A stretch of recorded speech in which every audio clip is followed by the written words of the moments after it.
वक्त जो कभी रुकता नहीं, लेकिन कुछ जगह ऐसी होती हैं जहां वक्त खुद ठहर कर इतिहास की नई धाराएं लिखता है। एक ऐसी ही भूमि जहां जिंदगी और मौत के मायने बदल जाते हैं, जहां ज्ञान की खोज आत्म खोज में बदल जाती है।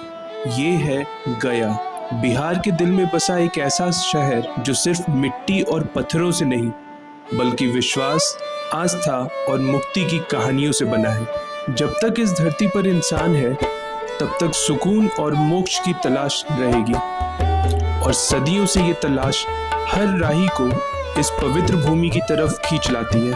तो आइए एक ऐसी यात्रा पर चलते हैं जहां हर पत्थर एक कथा सुनाता है और हर हवा का झोंका एक प्राचीन रहस्य खोलता है।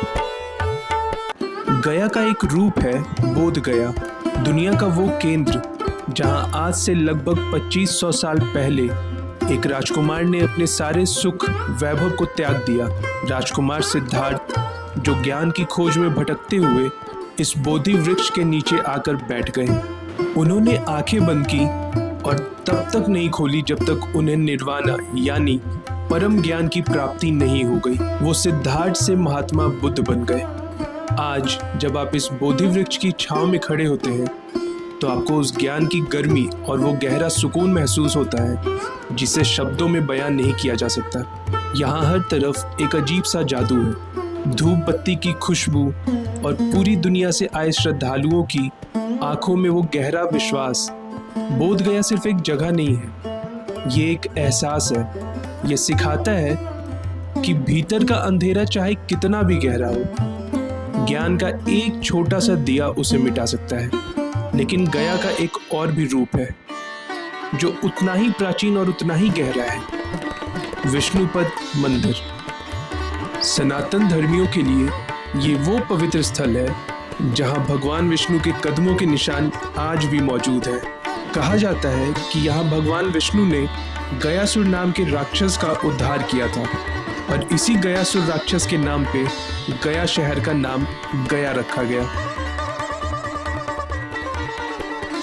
यहाँ मौत को दुख के रूप में नहीं, बल्कि एक नई शुरुआत के रूप में देखा जाता है। पितृपक्ष के दौरान देश और विदेश से लाखों लोग यहाँ अपने पूर्वजों की आत्मा की शांति के लिए पिंडदान करने आते हैं।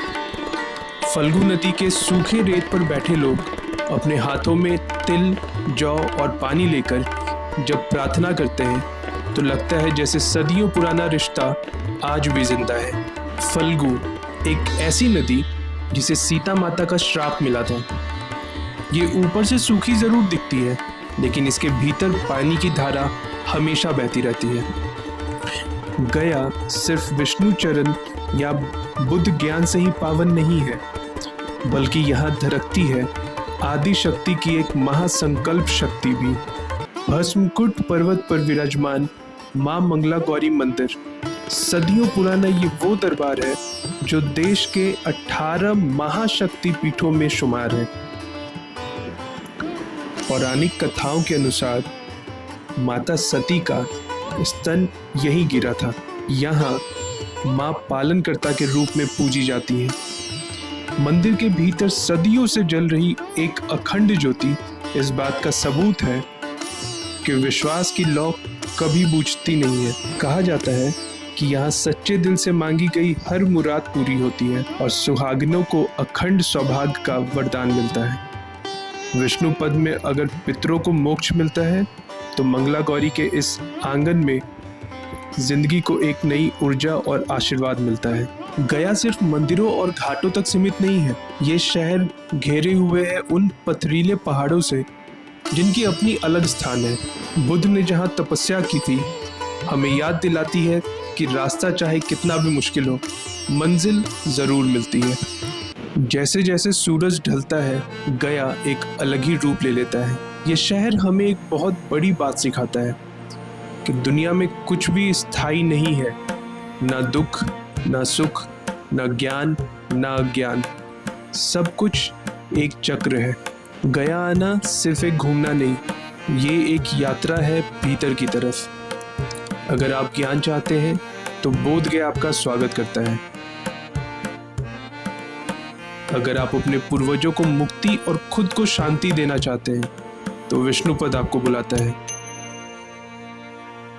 ये गया है, मोक्ष की भूमि, ज्ञान का सागर और एक ऐसी जगह जो आपके भीतर हमेशा के लिए घर कर जाता है।